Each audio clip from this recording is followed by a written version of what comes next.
Hi there, mamas. My name is Leah, and as Blessing said, I am the social director here at Mother Honestly. And I want to make sure as we get started that you're all awake out there in the chat. I know it's getting close to lunchtime. So in the chat feature, let us know when someone says remote work, what is one word that comes to mind and that you really start thinking about when you hear that? Today, as Blessing said, we will be talking about how to create a remote working plan that aligns with your personal and family needs.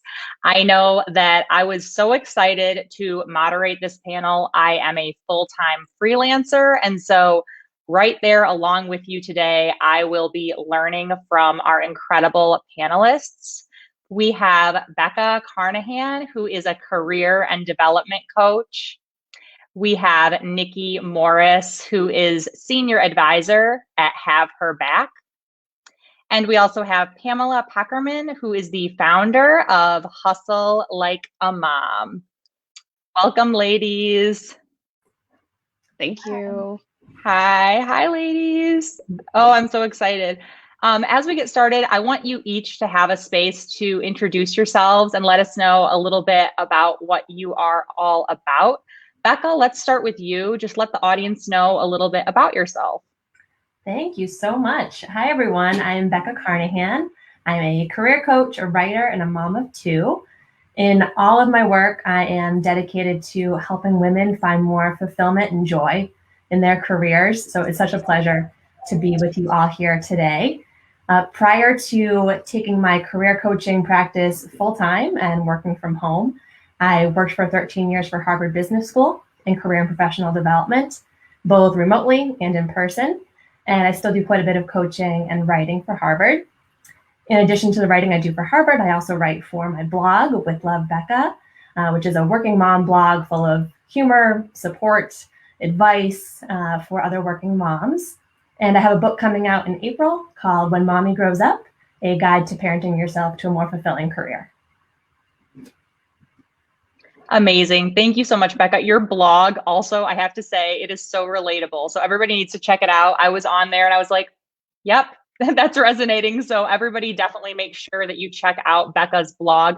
Nikki, what about you? Would you tell everybody who you are and what you're all about? Thanks, Leah. So first of all, Becca, I need your book. That sounds really amazing. I'm going to have to put that on my list for reading. I'm Nikki Morris, and I am a mom, a daughter, sister, friend, and I have spent my entire career informally fighting for inclusion and equity. And now I get the ridiculous fortune to do that as my full-time job as the senior advisor for Have Her Back. It's a women-owned, women-led, women-founded culture consultancy. And we work with companies who are brave enough to tackle equity and inclusion differently and authentically.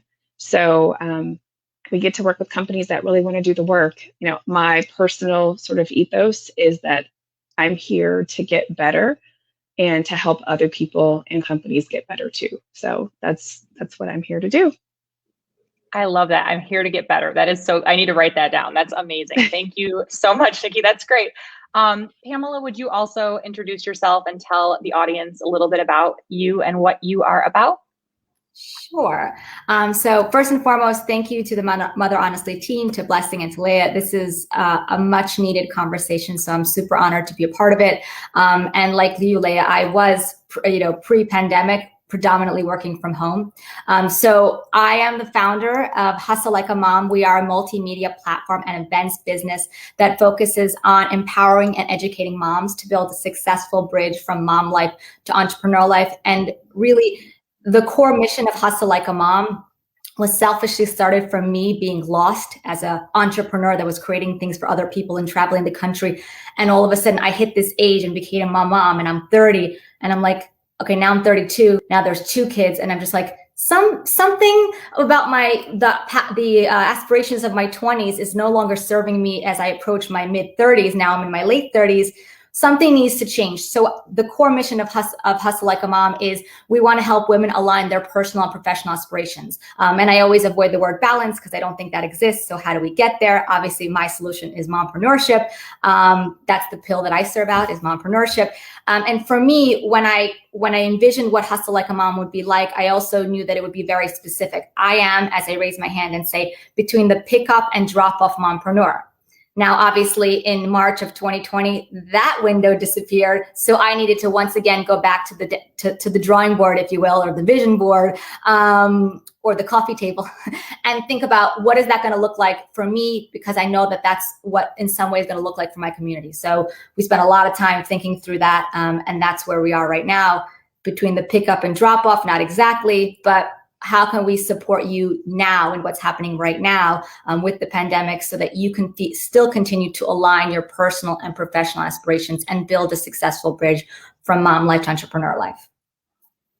Yes. And so we asked the question in the chat for the one word, and Pamela, it's just reminding me of what you said about how now it's different, because as you said, you and I have both done remote work for some time pre-pandemic, but now these words, yoga pants, flexibility, Zoom meetings, distractions, no commute, time saver, grateful, there's just tons of them.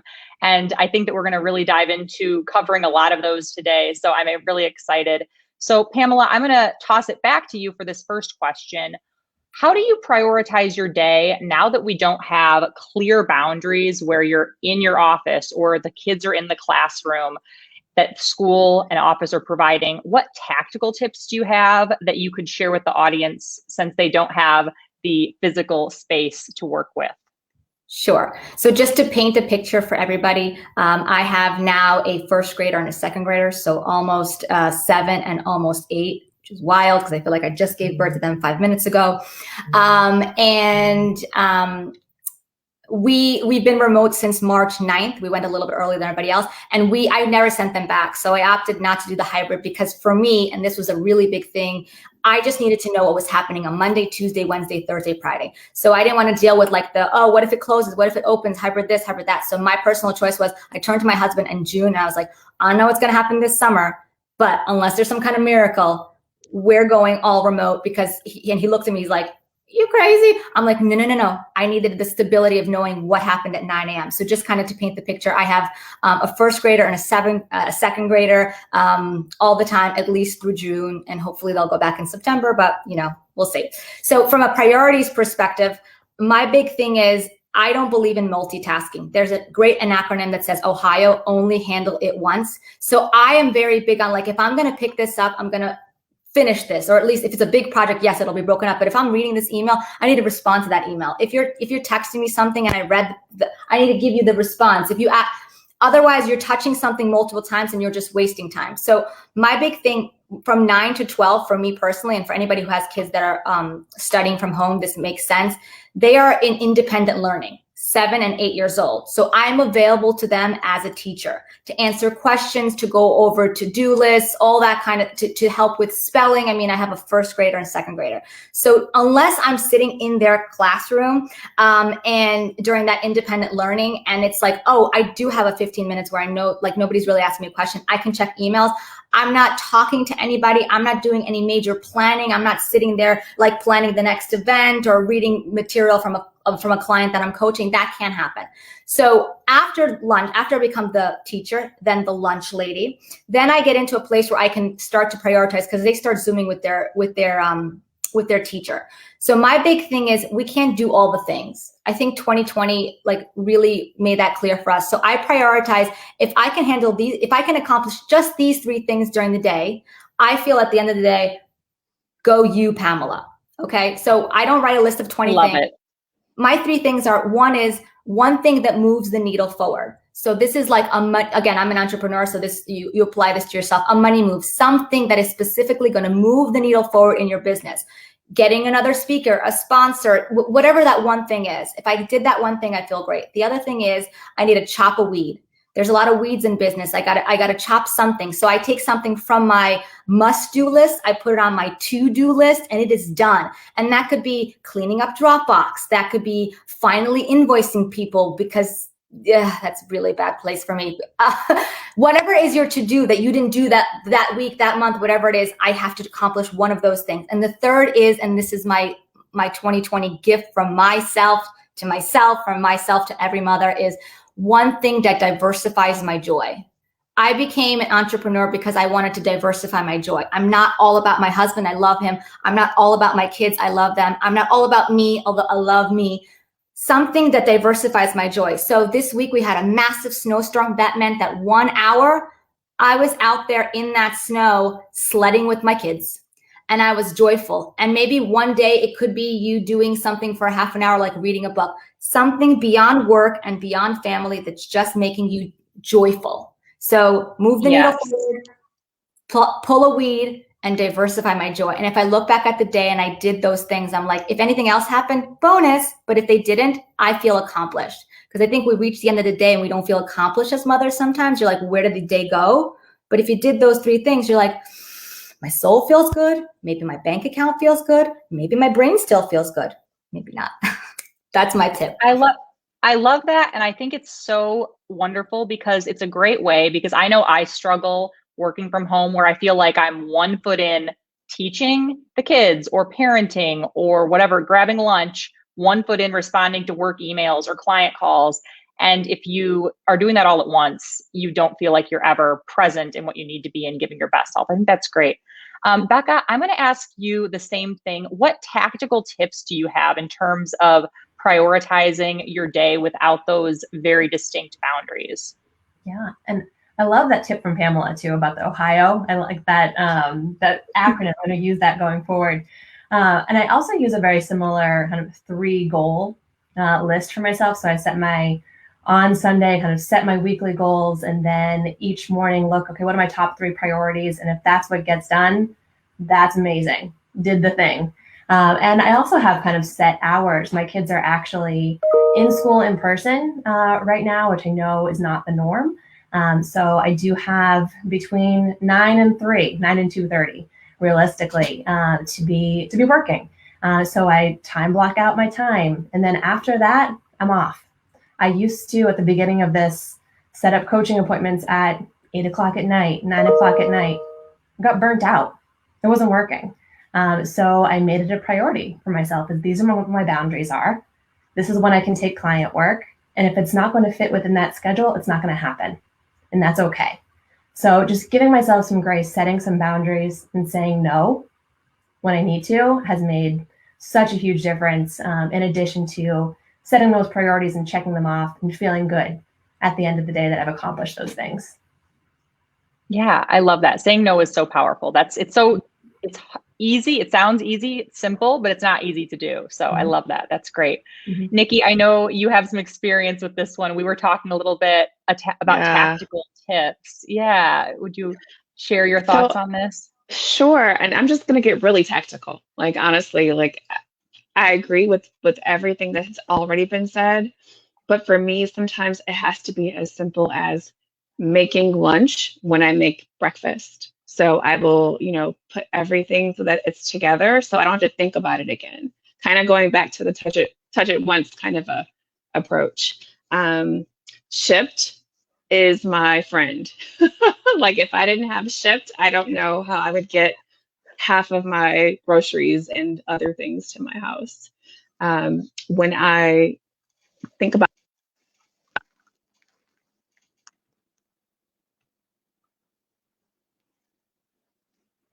Oh, I think we can't hear you. Hang on 1 second, Nikki. All right, you guys, we're live. We're doing this together. We got this.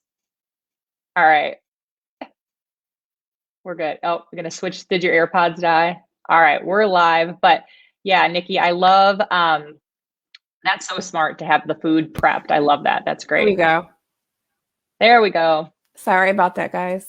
So the last thing I'll say is find time to meditate. And that's not like me sitting in a quiet room, because I don't know what a quiet room is very often. But like when I make my bed in the morning, that's me having a moment to myself to meditate. When I take a shower, usually if I don't have an interruption, that's like my time to meditate. So I would just say figuring out how to make the best out of a situation when it's not necessarily ideal. Yeah, thank you. I love that. And I feel good because this morning I woke up and my kids ended up with a snow day. We had a big snowstorm here. I think a lot of a lot of folks out there did. And I was almost going to sleep an extra hour, but I thought, you know what? I think I'd rather get myself together without little people at my feet. So, all right. Becca, I'm going to. Add just real quick. Oh, yeah, go ahead. Years ago, when I just became a mom, and it's only now that this fully makes sense, I heard, if you don't know who this is, please Google her. She's amazing. June Ambrose speak.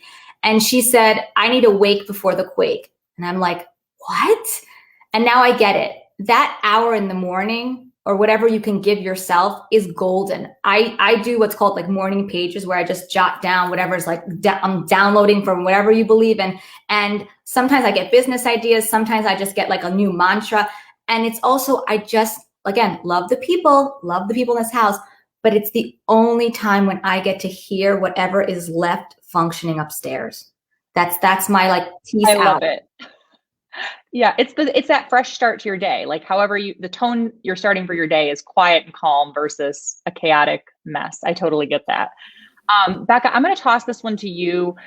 We've had a lot of questions on social media and people reaching out to us talking about childcare. So I'm curious to know how you came up with whatever your current childcare plan is. If you could share that with us during the pandemic. And then also what advice you have as people are having those conversations with their partner or parenting team, especially those who might be without childcare while they're doing virtual work or their kids are in virtual school. For sure. Absolutely. So I mentioned that my kids right now do have school in person. There are definitely snow days and half days and stuff that pop up. But for the first, 6 months of the pandemic, we were all home all together. So one of the big things my husband and I did, kind of fortunate to both have the opportunity to be working from home, was to sit with our calendars on Sunday, and it's very not sexy at all. That is what we did for our little date night on Sunday night, was to sit down with our calendars and to say, okay, when do you have a meeting? When do I have a meeting? How are we going to split up this week? So the expectations were super clear about who was going to be on when. So that was one big thing. The other thing was losing the guilt about the screens. And I know we all have it, that we feel guilty if they're getting in front of the TV too much, but we just found ways that we, first of all, just got over it, because if they were going to be on a screen and that was going to help us get some work done and they were going to be happy, cool. But also different types of visual or audio entertainment. So we found kind of like kids workout videos that they liked, which were awesome. We found drawing videos that my son, who's 5, was just obsessed with on YouTube. So he would sit and learn to draw, which is great. And then podcasts too. We had our kids sitting at the counter listening to podcasts, of these fun educational kids podcasts that they got a kick out of. And I could be there with my laptop and getting some work done, answering some emails. So I'm also a fan of not multitasking, but in that case, it was great because they were entertaining themselves. I was kind of watching them, but at the same time, I could get some work done. So some of those little tricks that you could kind of pull in, I think has made a big difference for us. Yeah, that's amazing. And I want you to share those podcasts with us, or maybe in a blog post if you haven't already, because when you said that, I'm like, I've tried the other things. We did the workout videos, and of course we've had plenty of tablet time, but I love the idea of a podcast. I had never thought to have my kids. I mean, I love podcasts, but I'd never thought to have my kids listen to a podcast. I think that's great. Really good idea. Nikki, what about you? Do you have something that's been working for your family, or advice for those who, again, maybe don't have childcare or don't have regular childcare right now?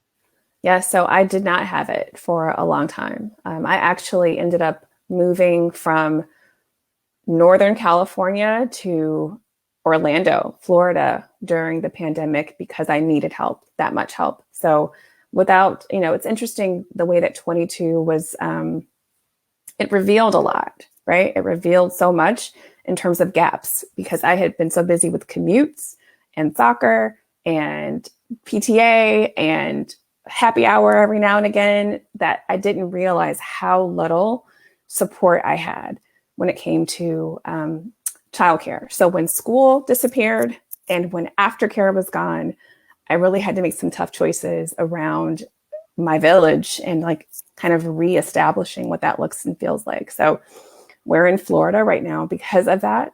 And what I've had to do in terms of like childcare is one, yes, to ditching the guilt for screen time, but also on the other end of that spectrum, putting in a screen time sort of parameters, building that in. So you don't have to negotiate it. So when my daughter comes to me and says, I'm out of time on YouTube Kids, which I hate, by the way. I wish like YouTube Kids was never invented, but then I kind of love it at the same time. But bottom line, I don't have to negotiate with her. When your hour of YouTube Kids is up, maybe you'll get 15 more minutes, maybe you won't. But we already have the parameters built in, so we don't have to negotiate that again.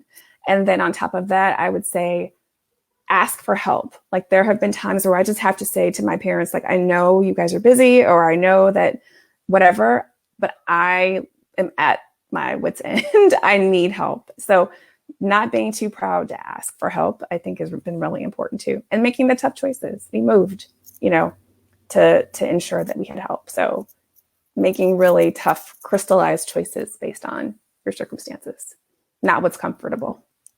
Yeah, thank you for that. That's amazing. That's such a huge move. And I think too, so many of us, we know that we should be asking for help, but we're hesitating to do that, or we know that other people are also, it's hard right now in a pandemic to do that, but it's really important. Pamela, what about you? How did you and your family figure out what childcare could work for you right now? And what tips do you have as people are trying to walk through that with working at home and having virtual or hybrid school? Sure. So we're probably that small percent that's like, for various reasons, we've been extra cautious. Like I said in the beginning, I have not sent them back. We've been remote the whole time. We also have not allowed anybody in. And that includes, despite the fact living within 5 to 10 minutes of both my mother and my in-laws, up until June, I didn't let 2 of them in. And then it took a while because for their own protection, we were just, kind of following the news, and just that's how we felt. So I'm pretty much still on my own. The one thing that I did start doing 3 weeks ago is on Thursday night, I take the kids, they go to my mom's. I prep her for what they need to do for school. I check in the morning to make sure they're at school. I have my phone here to check that they're fine for like the next session of their class. And she has them until 3 o'clock. So Friday is my one day. And that was a big thing for me. I told my husband, like when we feel safe, I need to get to a point where I have one day. Because I don't know if anybody else feels this way. As it could be whether you're an entrepreneur or you work in a corporate world. I don't know what I used to do, but I'm so much more efficient. I don't look at the glossy anymore. And I'm like, that's important. Not really. That one. No. And I just kind of laser focus. So that just kind of to paint a picture. But one of the big things for me was I believe that children can, of almost any age, I'm not talking about your 2-year-olds, right? The droolers, that's a whole separate category. But if they can talk, they can think. And if they can think, then they can understand. I think a few speakers said this before. They can understand what matters. So as somebody who believes that, like, as a product of immigrant parents, that was kind of like, there were no like extra help. There was nothing around. There was like, this is what you need to do. You got to walk home. This is what has to happen. I raised my kids with that immigrant mentality, even though they're growing up in a completely different world. So when this all went down, as time went on, I said, like, look, this is what's happening. Daddy's in there, his door is closed, but mommy's trying to do her business and do you and try to keep her thing together. So I believe that if we talk to our children, and I started this when they were 6 and 7, you talk to them and you prioritize with them, they will rise to the occasion. I know people think that, that's not going to happen, but I promise you, if you believe that they can do it, let them prove you right. And just from like real tips, honestly, because my kids are little, I use visuals. So red means you cannot, unless you are bleeding or your sister's bleeding, you're not coming. Okay. And they have a version of this that they can slip through my door if they're like, have a question, right? This just means I need a hug. And guess what? If I'm not doing anything super valuable, I want a hug. And then yellow is like, because they were little. Last year this worked more. They weren't sure if it was red or green. And so we got through that period. It took a few months. So visual cues for the little ones help a lot. The older ones have no excuse. You need to cut the cord. I know this is me speaking, like my grandmother's really coming out through my Soviet Union, like born in communist country, grandmother's coming out. Let them rise to the occasions. Kids can handle a lot more than you think. I think if we think that they can't, they won't. They'll fail because we believe that they're going to fail. And my other big thing, and again, this is my grandma talking, bless her heart, she lived to 95, just passed away a few weeks ago. This is my wisdom from her to you. Let them be bored. Oh my God, boredom is a beautiful thing. Let your kids be bored. I don't care if they're 15 or 5. Let them be bored. What did we do as children when we were bored? A rock and a stick? I mean, some version of that. Let them have a rock and a stick. I know it sounds wild, but like once I like showed my kids like it was okay to do nothing or pick up a paper and draw or do this, I do use technology a lot less than most people because it's not my way. But no judgment on that. Like, don't get me wrong. Like I will put on like Top Chef Children because they love cooking shows and they'll do it. And then I'll get to like hustle for my thing. But like, let them be bored. It's a beautiful thing. Just tap into like your immigrant parents, friends, and let them be bored. It's a beautiful thing. Let them be bored. Yes, I think that's great. I love it. Thank you so much. I appreciate that. All right. I'm going to toss this to you, Nikki. We keep seeing it. We've seen it quite a few times in the chat. We've also seen it on our Mother Honestly app. We've seen it on our social media, on Instagram. Moms are feeling guilty. I mean, mom guilt is always a thing, but right now it's huge. So what's saving you? What is working for you? No wrong answer. Just what is actually working for you?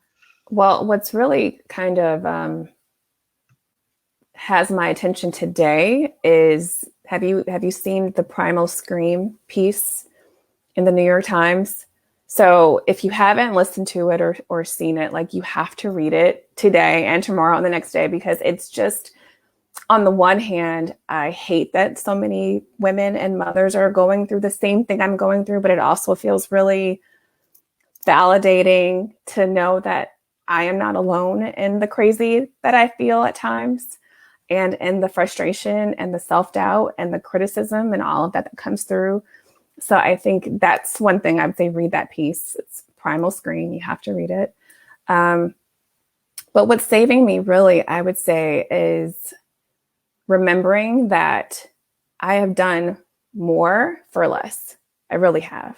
Like I've been through hard things and challenging things, and I have done more for less. And so getting really clear on what's important and getting really focused on my goals on the other side of this, whenever that happens, wherever that happens. And so that's like kind of the big picture. Zooming in a little bit though, I'll tell you what's saving me.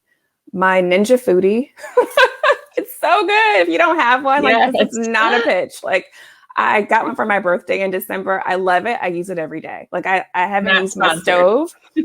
Totally not sponsored. But the Ninja Foodie, like the flip up toaster oven thing. Holy crap. It's so good. Shipped. I already said that. What's saving me? Actually, YouTube rabbit holes. Like I'm not a big TV watcher, but every now and again, I'll fall into a YouTube rabbit hole on like while I'm going to bed. And then like being really gentle with myself. If I'm not in a good headspace to read the huge pile of books I have next to my bed, if I'm not ready to like focus and concentrate on that, I'm not going to beat myself up about it. I'm not going to say, oh my gosh, why can't it'll happen.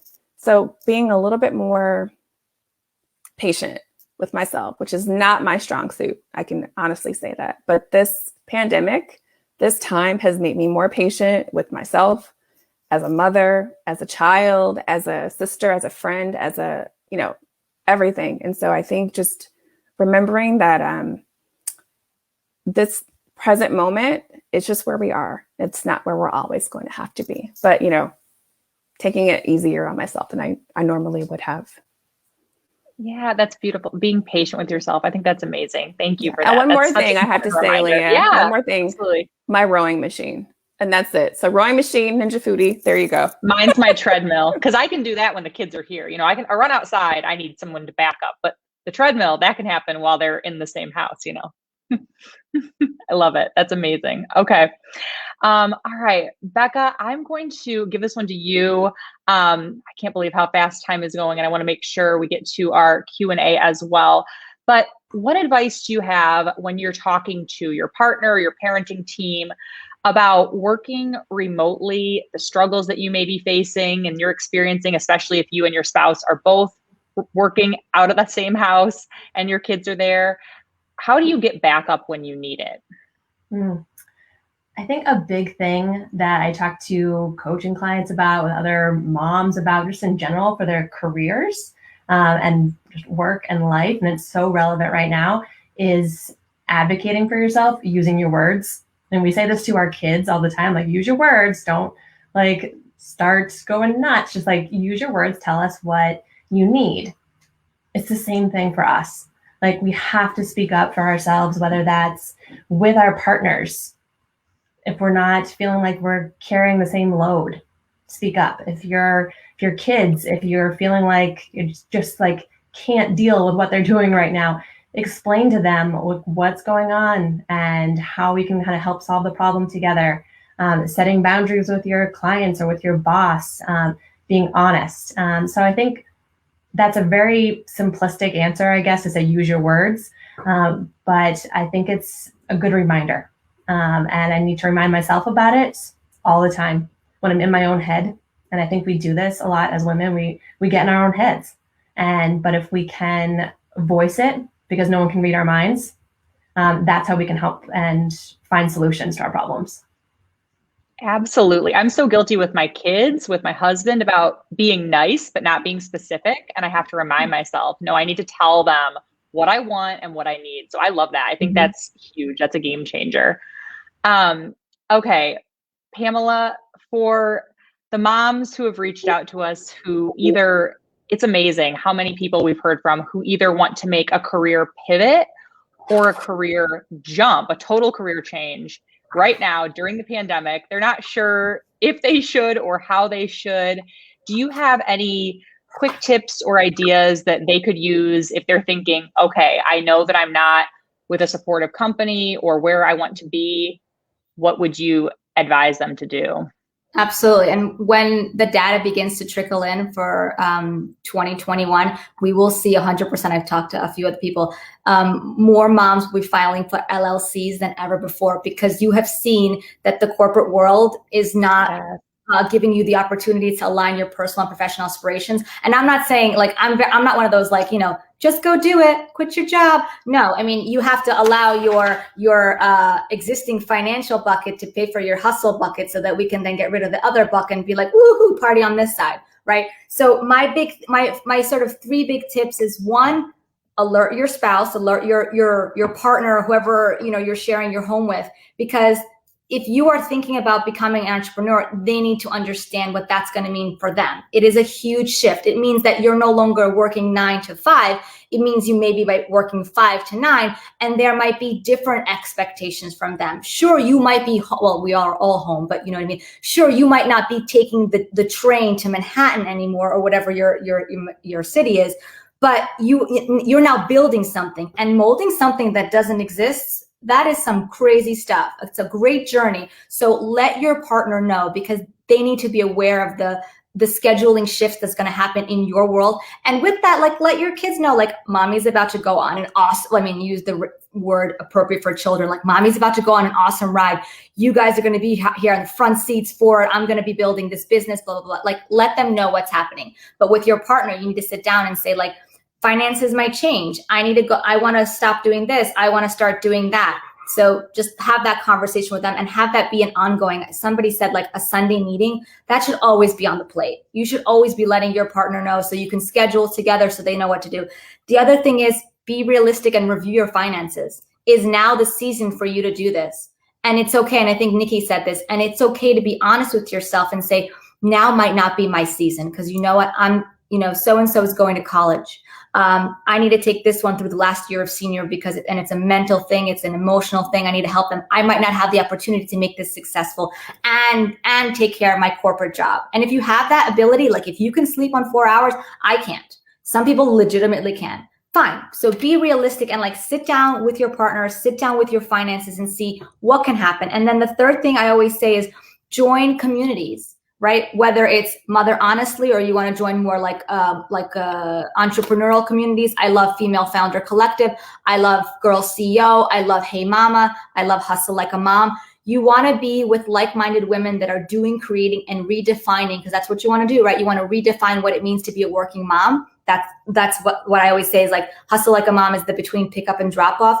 Join communities. There is so much. Oh, and I'd also add I Fund Women has great events too.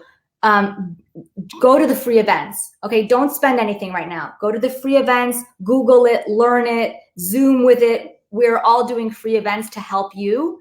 So that, yes, maybe later on you want to hire me or you want to hire Becca, you need a coach. Right now, get in as much information, start to have the conversation with your spouse, and really look at your finances and say, if I do this, when can I do it? When I do it, what is that going to look like? Do I leave my job? What does that mean for my partner? Like, how, be realistic. Just, any entrepreneur that says, just do it, they're not living in pandemic mom life. That's not absolutely. Yeah. Yeah, you got to make sure your priorities, everything's met first. Absolutely. Nikki, I know you actually made a career jump during recently. So could you share with us how that went for you and just any tips that you have, like applicable things that people could take away? Yeah, so I think, of course, you want to be responsible, especially as a parent, because people are relying on us, right? So we have to make smart choices. It's also really important that you get really clear on what's important and what's feeding you. Because if you are drained at the end of every day, if you're not supported in your career, if you feel like you're wasting away because of your circumstances, I think it's really important to start that mindset shift. So with that mindset shift comes a different, I call it a social media diet, for instance. When I need a shift in my life, I change my social media diet. So Facebook goes out the door, because for me, Facebook is junk food, right? So there's none of that, or like maybe 5 minutes a week or something. I put all of my energy into LinkedIn, into networking. That's quality. That's, whole food kind of LinkedIn, social media diet with an occasional Instagram snack, right? So that's really important for me. And then, when I decided that, I loved my old company, I loved the people I worked with, but it was not my complete alignment. It wasn't aligned completely with me. And this opportunity, it just came through when it was supposed to. And so I would say, because of my social media diet for like 2 years before the pandemic, it led me to my current role. So that's kind of the seeds. So plant the seeds. If you're not happy, start planting those seeds now. So even if you can't say, I quit, I'm out of here, plant those seeds. And then before you know it, honestly, you will be able to go and kind of have that harvest moment when it's time. So absolutely. But whatever you do, don't give up. Yeah. Don't stay where you are. Just keep planting those seeds. Yeah, it's those little moves every day that are going to get you there. It's not necessarily these big giant jumps. I love that. I think that's amazing. And if you, it's our shameless plug, if you need to get off Facebook, you can download the Mother Honestly app and, Hustle Like a Mom and all those good things. Check out Becca's blog and all of, check out Have Her Back. And yeah, you can do that. We are almost out of time. So before we close out this panel, I would love to have each of you, Becca, I'm going to start with you. Just toss it to you what you want the audience to take away in a 30-second wrap up from our panel. Well, thank you all. I mean, I learned so much from all three of you. So thank you for having me. I think what I would say to wrap up is that we're all making different choices right now, and there are tough choices to make. There are easy choices to make. Don't let anyone else decide what your success looks like. Your success is your own. So that's in your home, with your work. Define it for yourself and stay true to it, and then figure out the different tools and strategies you can use to help you get there. And I am looking forward to staying in touch with all of you. I hope you can find me at withlovebecca.com, and I would love to hear from you and keep this conversation going. Awesome. Thank you so much, Becca. Okay, Pamela, same question for you. 30 seconds, the biggest takeaway from our panel and our chat today. I had something else prepared, but now I was inspired by all the amazing ladies on this panel. So I was going to say, if you have time for guilt, then you have time for gratitude.